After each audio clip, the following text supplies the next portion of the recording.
Box রয়েছে, তারাও গুড়গুড় করা শুরু করে দিয়েছে। এদিকে মৌমাছির চাকের মতো ডিফেন্ডার জড়াতে শুরু করেছে, কিন্তু না, দূরপাল্লার শট।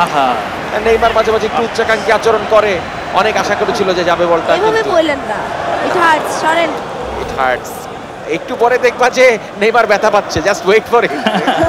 নেইমার ব্যথা পাওয়া শুরু হবে এখন না, আরো পর থেকে, কিন্তু এখনো পর্যন্ত ব্রাজিল ভালো অবস্থায় আছে। হ্যাঁ, ডি বক্সে ঢুকে পড়েছে আবারও। দুর্দান্ত ডিফেন্ডিং, বলতে হবে ইউরোপিয়ান ডিফেন্ডার্স হিসেবে চমৎকার পারফর্ম করছে সোফার, এবং দারুণভাবে ব্রাজিলকে আটকে রেখেছে আমাদের এই ইচের দল। ইচের দলের একটা বড় সুবিধা হচ্ছে তারা খুবই একদমই মানে আল্ট্রা ডিফেন্সিভ একটা টিম, এবং তাদের ফিজিক্যাল এবিলিটি খুব ভালো।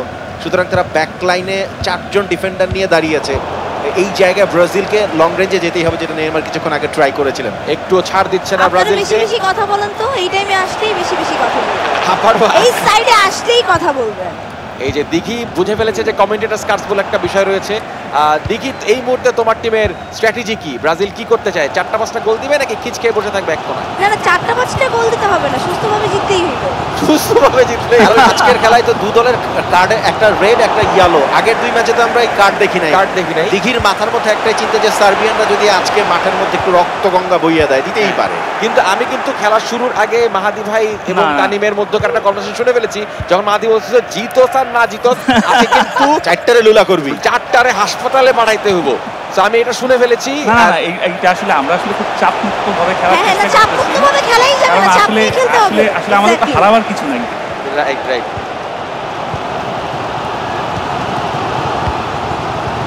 আচ্ছা মাহাদি ভাই, এই আন্ডারডগ আর মানে হটডগের মধ্যে পার্থক্যটা কি? আপনি তো আন্ডারডগ টিম আছে। আসলে ওইভাবে বলাটা ঠিক হবে না।